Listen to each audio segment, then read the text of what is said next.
La Lega Nord del Campo San Pierese lancia la sua crociata contro l'insegnamento della teoria gender presente nel disegno di legge Fedeli, poi trasformato in un emendamento del disegno di legge sulla buona scuola.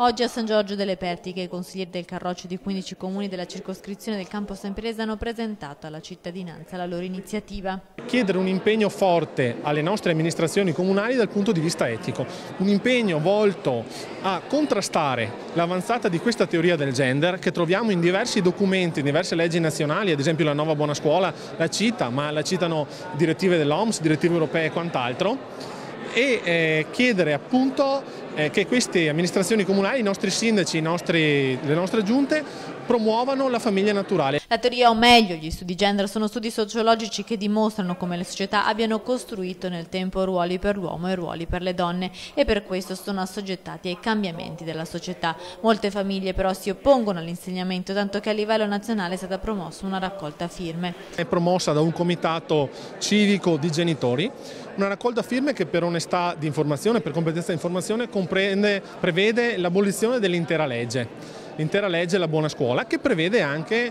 all'articolo 16, se non erro, l'introduzione di questo insegnamento della teoria di genere, che sarebbe teoria del gender. Presente all'incontro anche l'assessore regionale di Cittadella Giuseppe Pan. Naturalmente metteremo anche le basi per un'eventuale legge regionale.